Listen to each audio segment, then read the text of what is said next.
learn English in my country, yeah. Yes. Yeah, with a teacher at school. Mm-hmm. You have very good English. Yeah, thank you. Okay, I think we're ready to get started. You're live. Okay, welcome to the interview with the Kern Veterans Oral History Project. Today's date is October 4th, 2012, and we are at the American Sound Studios in Bakersfield, California.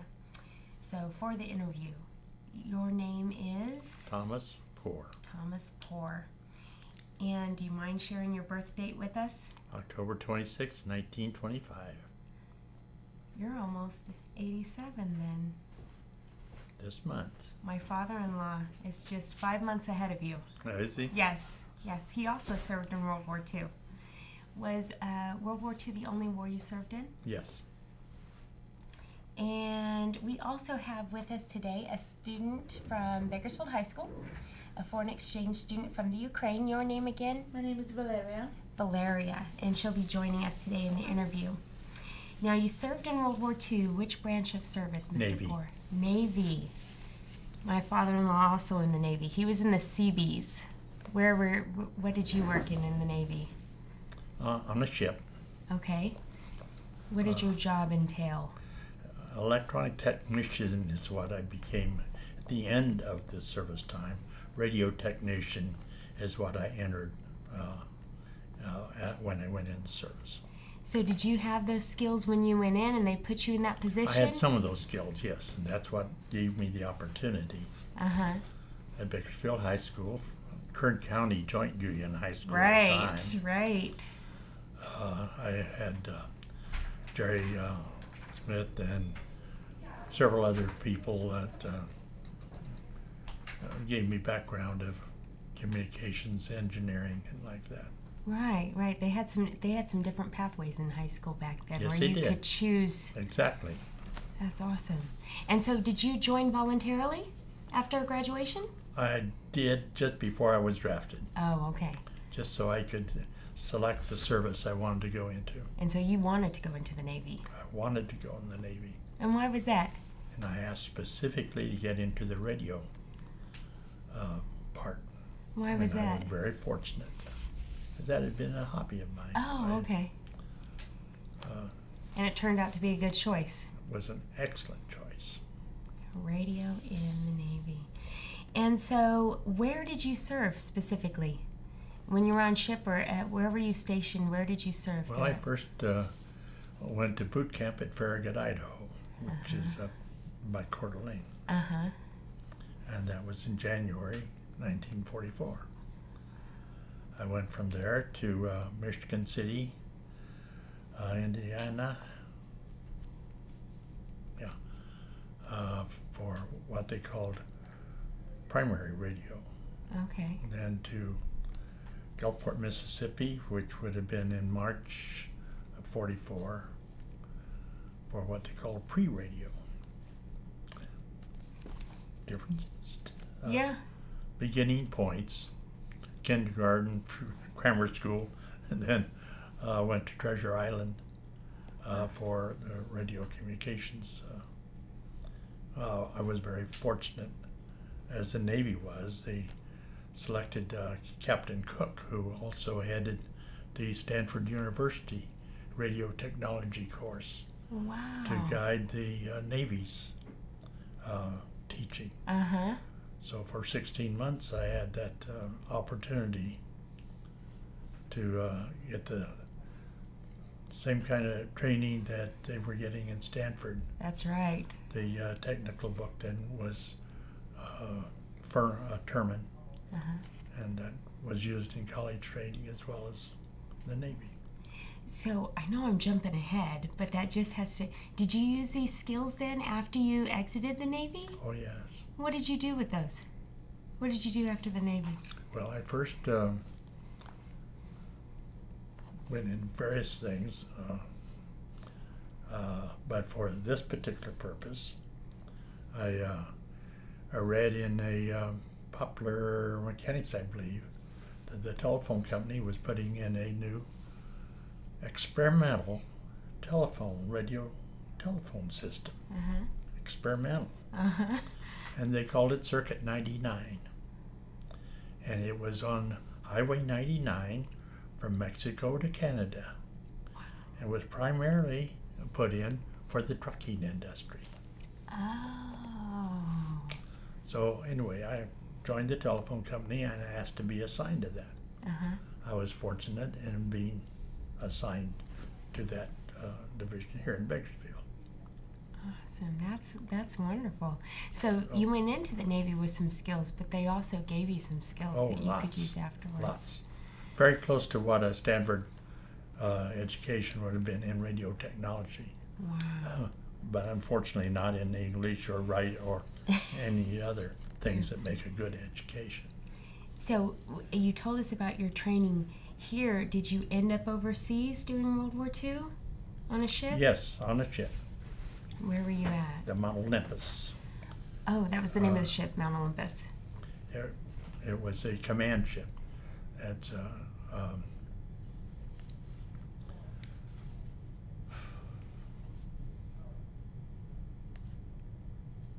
General Command, and that was it.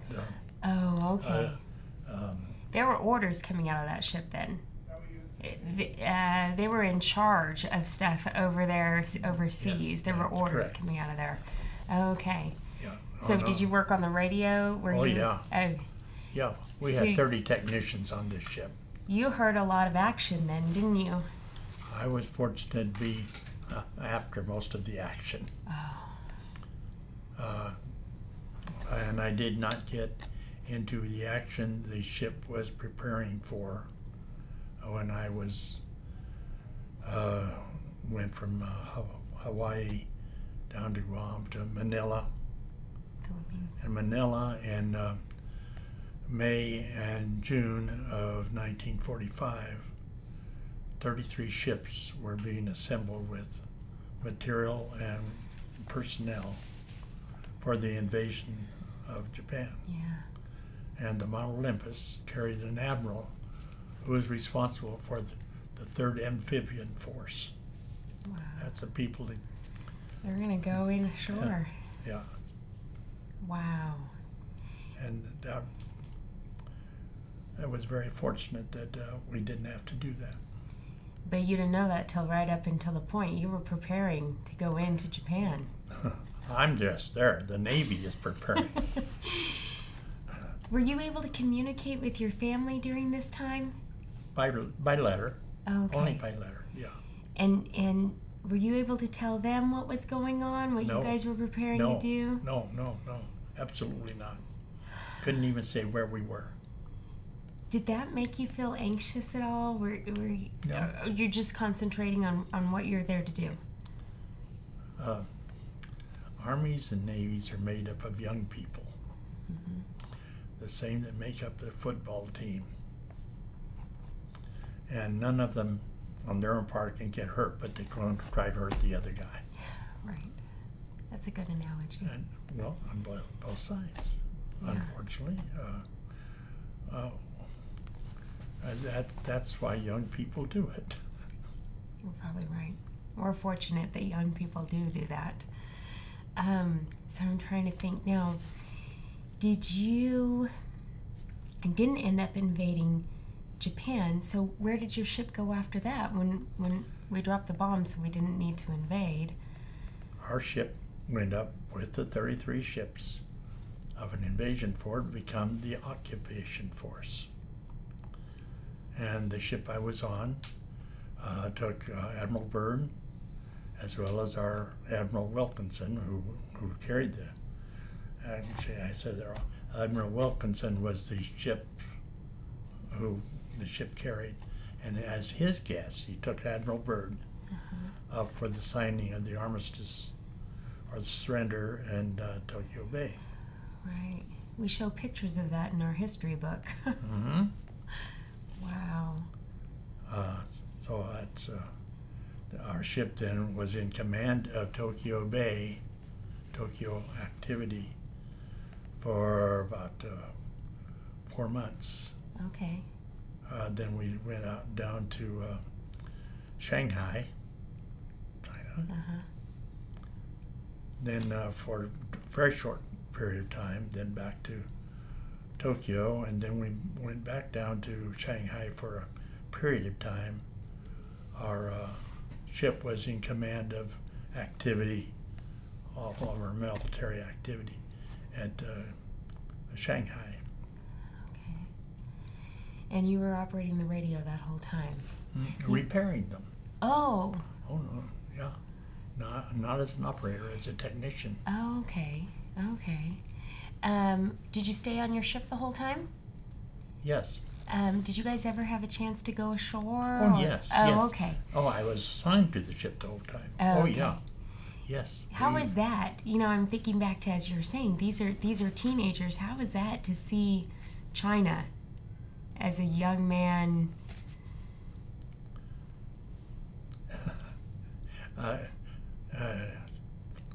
Both Japan and China were very, very interesting. In Japan, we went from Tokyo Bay up to Hokkaido, which is up in the northern. Okay.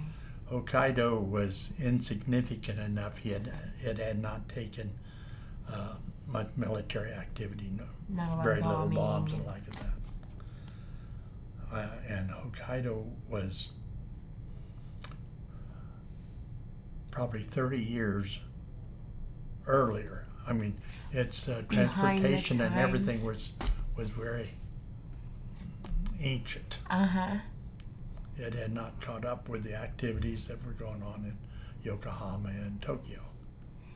I've never seen Japan. I'm assuming that must have been gorgeous It then. was extremely interesting.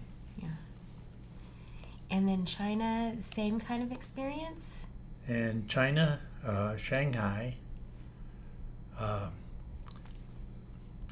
been the entertainment for the all the spies and stuff. Literally, China and Shanghai, the international settlement Uh-huh. had remained extremely active. Now, just across the river, in the Wangfu River, was the post office department building, Uh-huh. and the Japanese had used it for a prison. And just that line across the river, the two separations. Wow. One side was very, very difficult. Mm-hmm. And the other side, the Russians and the Germans and the Portuguese and all the spies were Wow. literally, Just right over there. yeah, Wow. the different nationalities had their own social clubs. Uh-huh. You know, can you imagine that? No. No, I can't. Did you just go into all of them? Could you roam around we pretty went free? into some, but Yeah? we went there and could have steak dinners and all kinds of things that you couldn't have anywhere else. Wow. Wow. Wow. I just think. Well, here was a dissertation. One of our people said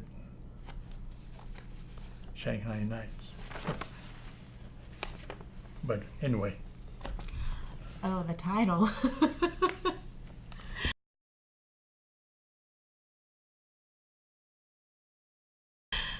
But That's just got to make me ask. It's kind of personal. Do you have any tattoos from your service? no, ma'am.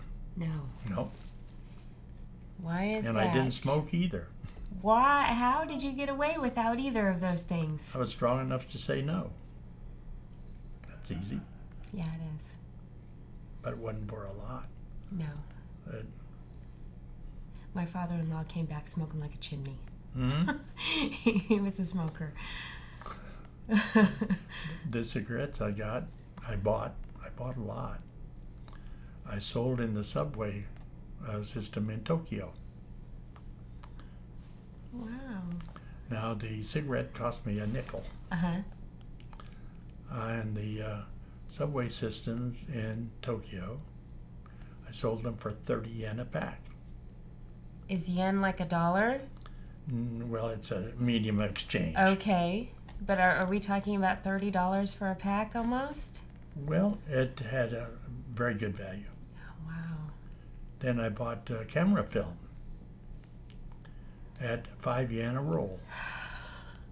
Did you come back with all those photographs? No, Okay. I sold the film. What did you do with your money then? I brought it home. Did you really? Mm-hmm. Were you bringing it home to your family? Or were you starting up a nest egg for your own future? I brought it home for whatever it needed to be used for. Now, I'm assuming you were young. You weren't married when you went off to war, were you? I was not. Did you come home to start a family? Well, I did a few years later. After? Not very many years. Okay. Uh, Do you have any children that joined the service? my grandson just retired as a major from the Air Force. Wow. I have a nephew serving in the Air Force. That's my grandson? You chose to join the Navy on purpose. Oh, yes, absolutely. And your grandson joined the Air Force. Do you have any Similar role. Do you have any opinions? The service in World War II, rich branch, had it easier, harder, anything like that? Any opinion there? I was very fortunate in my particular assignment. I got to go to bed each night and on a clean bunk.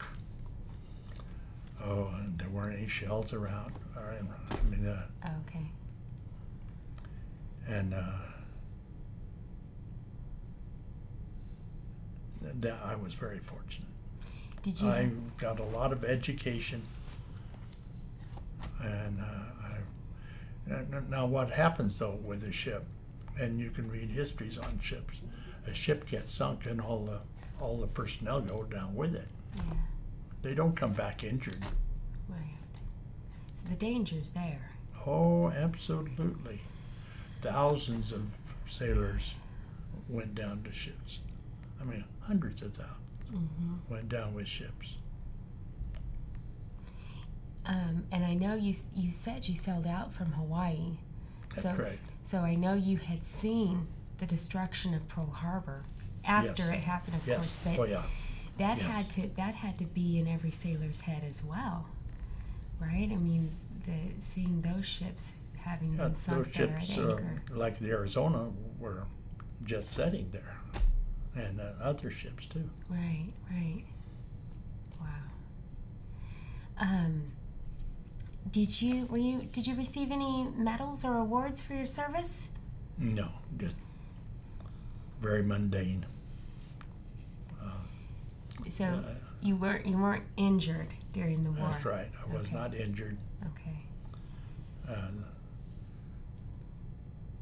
The ship before I got on it had been in Leyte Gulf and had taken a kamikaze hit, Wow. and there were some injuries on that. But Uh-huh. that's before I got on it. Then it came back to Hawaii to get refurbished and repaired, and that's when I got onto it. And they sent it out again. So it was going back to the war situation. You know, we show pictures to our students of the kamikaze planes hitting the decks Yep. of the ships. Yes. You obviously were there in the area when that was still happening. If you guys were preparing for the invasion Oh, of absolutely. Japan. That is correct. And so, how correct. is that? Hearing that that's happening, or seeing it happen, or knowing that it happened so close to you? When we moved into Manila, there were still battles going on in the backcountry. Wow. That I think it would frighten me, almost to. I don't know if I can just do my daily job. I'm so scared of what's going to happen next. Well, I'll identify when a football player gets out on the football field, he can be injured, but he's never afraid.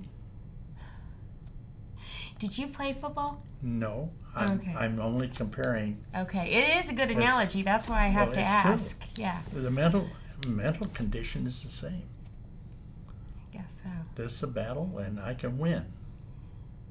And you don't think about all the what ifs and maybes and And both sides are young people with that same attitude. Just as there are two football teams facing each other, right. and both want to beat up on the other. Now you had occasion to go ashore both in Japan and China, and so I did. Did you meet anybody? Oh, yes. Soldiers from the other side. In Japan, yes. How was that experience? I'll compare it with football again. Okay. After the game's over, you go have a good time with the guy. So they're 'Cause, just a normal, everyday They're just people guy like like yourself. we are. They're, and that goes in any other, in Ukraine or any other places. Mhm. That the individuals that are fighting these battles have nothing against the other person at all. But his guidance, his direction is to do what he's doing. Right. Follow his orders and. Yeah. Now, did you have any friends that joined the service when you did as well after high school? Oh yeah. Yeah, several. Yeah. Were you able to keep in contact with them? A couple of them. Yeah, a couple of them. Any I of them saw over join in the Japan same? Oh, you did. in Hawaii. Yeah. I know that BHS is proud of their alumni, and so and that of course was our first high school. So there must have been a lot of young men around the same age as you that were joining up. Oh, absolutely, absolutely. Some joined before they were supposed to by giving false information so they get into this battle. I've heard that, but I've never met anyone. And how? But the mental attitude, I'm going back to football team. Yes. The kid gets on the football team as soon as he can get on there. Wow. But he can be injured too, but he never thinks about that. Uh-huh.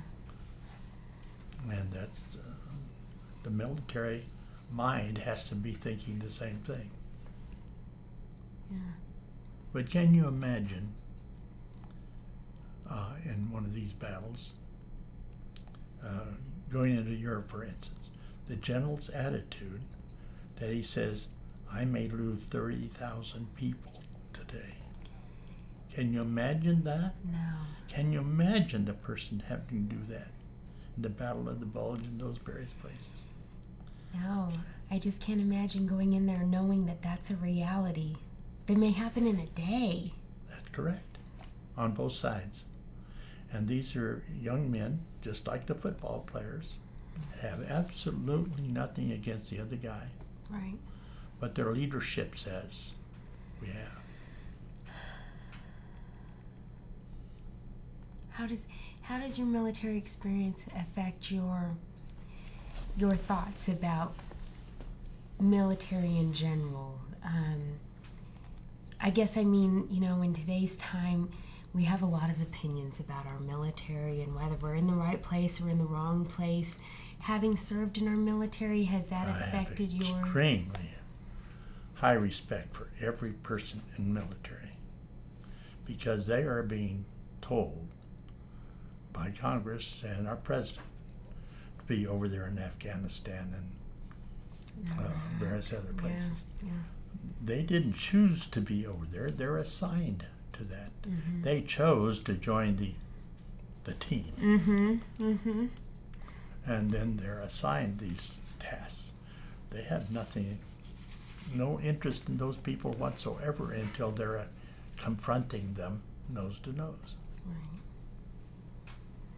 Right. I think sometimes we form opinions or our students form opinions and we don't actually have a chance to talk to someone who's actually been in it.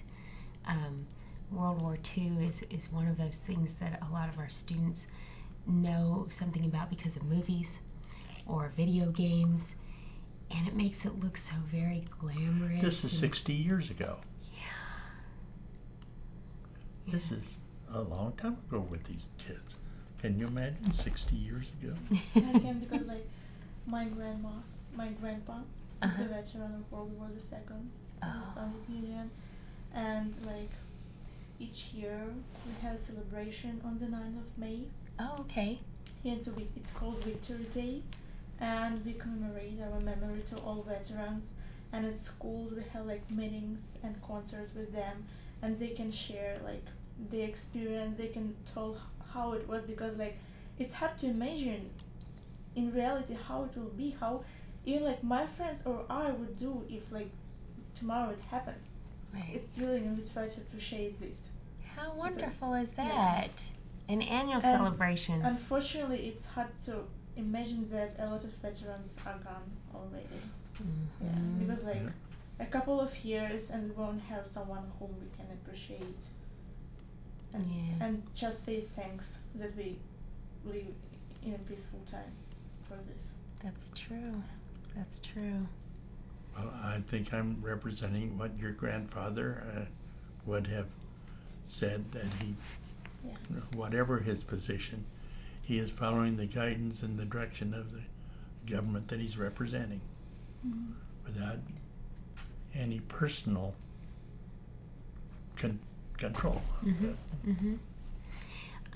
So I know that you said you weren't involved in any other wars. Once, and you said that the ship had stayed there for about 4 months of the occupation. Did you come back to the States after that? Yes, we were in Japan and then China, and then we got into Japan on August 28th. Surrender was on September the 2nd. We went to these other locations temporarily from Japan, and we turned to United States in June 45.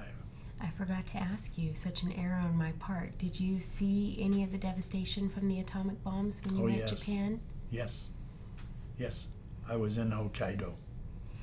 Went over to And so, Hokkaido, yeah. what did you see there? Was it like level? the picture show. Really? Because we see pictures of just nothing, and but Correct. then a building every once in a while, still standing. Did you see that Well, too? Admiral Byrd was with us for a period of time because his job was military damages and stuff. Oh. And He had to check it all out. he made some reviews of what had been accomplished and the environmental characteristics. Were you fearful at all for your safety as far as radioactivity or anything No. from the bombs or anything? The only reason is we weren't told about it. No, until after, or reading about it after and There's hearing just what a the bomb bomb that was blew about.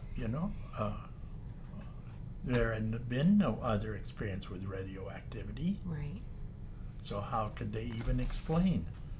It's after the fact that you decide that there are problems related to radioactivity in light of that. So you guys just thought it's a big bomb. That's right. Wow. Did you see any people that were affected by the bombing? From an injury point of view, no. Okay. No, I never. When we were in both Nagasaki and Hokkaido, we did not communicate within. At my level, we did Right. Right. communicate with anybody. Right. In Japan, I did. I communicated directly with personnel, families that had been very active in the war effort. Yeah. One interesting point, I thought, I met we're in the back country on a Jeep just covering back by the mountain, the Fujiyama, Oh. Fuji. And this guy's walking along, and he's a Caucasian. So we picked him up and checked to see where he's going. And I had taken German in high school, so I knew a little bit of German, and this guy was a German. and he was assigned in Tokyo as an engineer. Wow. Yeah, how about that? And he lives in a real nice place back up in the mountains. Really? And in his garage was a United States Lincoln automobile. Oh my goodness. But he wasn't driving it because there wasn't any gas. Oh my goodness. But he was so proud to show this automobile that was in the garage. Now, I guess he's not the enemy any longer, right? Because See, he wasn't, mind to mind, he wasn't an enemy anyway. He was representing just like I was. He did his skill. He was an engineer, and he helped them design airplanes and things like that. Pretty cool, huh? Yes, that is. We see pictures in our history book of the Nazi flag flying in Japan right next to the Japanese flag, That's but correct. I've never heard of Germans being in Japan. Mm-hmm. They were there as engineers. Huh. Or this particular individual was. Right. I wonder if he planned to stay there or go back home. I don't know. As comfortably as he was there, I wouldn't be surprised if he stayed. Yeah. And so you were just telling me, and I interrupted you with that side note, that then the ship headed out after Japan and China back to United States. United States. The ship that I was served on was Admiral Byrd's control ship when he made his last trip to the Antarctic. Really? How about that? So did you go to the Antarctic? No, I did not. The ship did. The ship did. Oh. Carrying Admiral Byrd. That ship saw a lot of action. It did. And so, how much longer were you with the Navy once you got back to the United States? Just long enough to get discharged. Oh, your service was done after the war was over. Yep. And then, as you said, you went to work for that new 99, the telephone. Yeah, telephone company. Yeah. Pacific Telephone and Telegraph is what it was called then. What did you stay with them long? You said there were several things that you did after the war. 2.5 years. And then what did you do? Went into my own business doing radio work for farms and oil companies and cities and All around here in California or Kern right here County? in Bakersfield. I went into business in 1951. My father-in-law graduated from Kern County Union High School in 1943, and he joined the Navy Seabees, and he served in the Philippines, and they taught him how to operate a crane. And he came back and worked around the oil fields operating a crane. And he, like you, I sense a great deal of gratitude about the skills that he learned that he was able to use for the rest of his life. He provided for his family, and he didn't have a family when he went either, but came back and he was able to use those skills for his family. And I think that sometimes we concentrate on the war so much that we forget what a learning environment the military can be for young men and now young women. Yeah. My friend Tommy Turner, who owned cranes, was a CB. I know him. Do you? Yeah. His granddaughter is a friend whose husband works in the high school district like I do. Okay. Yeah. I played golf with Tommy Oh, okay. for years. Do you enjoy golf? Yes. Yeah. I've been glancing through this. This seems a little scandalous. A little, This person is doing a very good job of writing yeah. what I actually saw. Oh, really? That's why I've kept it, because he really did a good job of presenting Shanghai at the time, and this would have been October 1945. Wow. Did you share a lot of this information with your family when you came back, like what you had seen, or was it something that that you kind of did, and then, I don't know, I've heard from a lot of veterans who didn't come home and talk a lot to their families about what they did and saw. And We didn't. I didn't, too. I didn't. how come that is, I wonder? Well, each day is just another day. You just go on. Nothing in particular.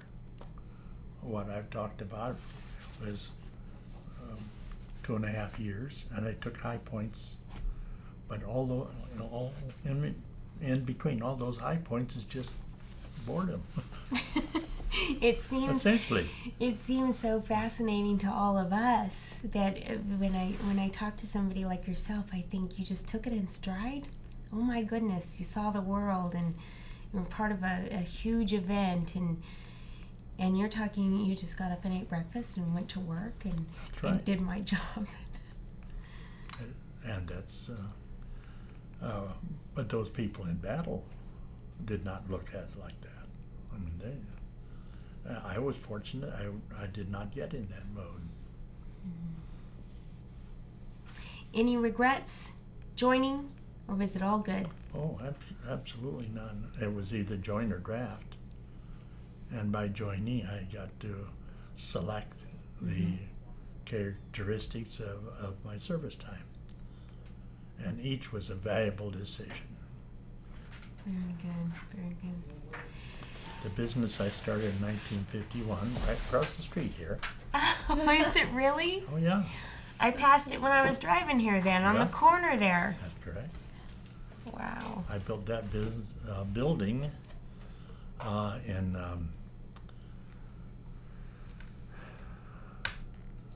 June of '62. And you worked there till when? Until I retired, essentially about 10 years ago. Yeah. And my son is operating the business now. That's awesome. hmm Some of the customers I had then, I still have, Yeah. or he has now. Yeah. We're a good little But that tight was the community. foundation of that was the Navy education I got. Mm. Very valuable. Yeah. Yeah. I don't So, know that there's a place that you can get that kind of education now today. Oh, yes. In our system. Oh, yeah. Oh, in our system? You know, I think the Navy still uses the same kind of school. Yeah, but I mean, I think that our students almost need to go into some type of military service to get the kind of education you're talking about. Our schools don't offer that anymore. Military education should be required. First thing, you learn to live with the millionaire son and the pauper son. I never thought of it that way. Mm-hmm. You're all equal, aren't you? Yeah, really equal. When they say attention, everybody's at attention. Now, some countries, Germany maintained a required military attention For their students. even after the war. Oh. Huh. And I presume Japan did too. I didn't check, but a friend of mine is a German, Uh-huh. and he went back to Germany each year Oh, really? for his military refreshment. So did you make a lot of friends in your service? Made some, Yeah. and some have been go back to reunions. I haven't gone back to all of them, but several of them, Uh-huh. and across the country. And they're probably 40 or 50 people I still communicate with from that particular I would say time. that's a lot. 40 or 50. A lot of them are. There's a lot less than. I know, as the years go by, huh? I know. Well, I'm looking through my questions to see if I've forgotten anything to ask you. What do you think? Have I missed anything? You have more answers than I expected to give.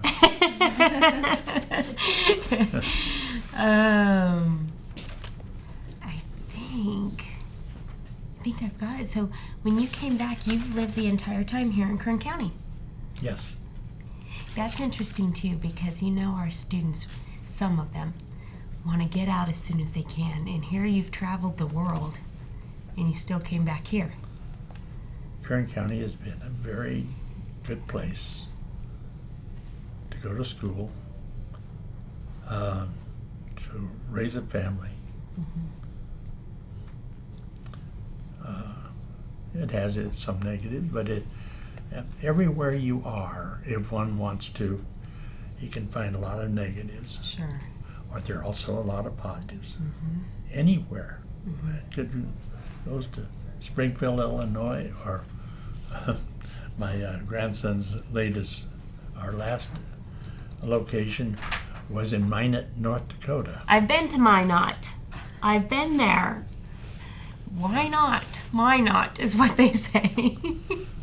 And he was the military base up there. Wow. So you can understand, and they enjoyed their time there. When it's 40 degrees below zero. We went in the literally. summer. We went in the summer, so we didn't experience that. But it was beautiful. Yeah. Yeah. But my point is that in any place one can find good things and one can find bad. It depends on what your attitude is. Well, I'm so grateful to have gotten to talk to you because you have such a wonderful spirit of gratitude. At least that's what I feel. And it's just, you appear so content. And I think that sometimes Been when... extremely fortunate. That's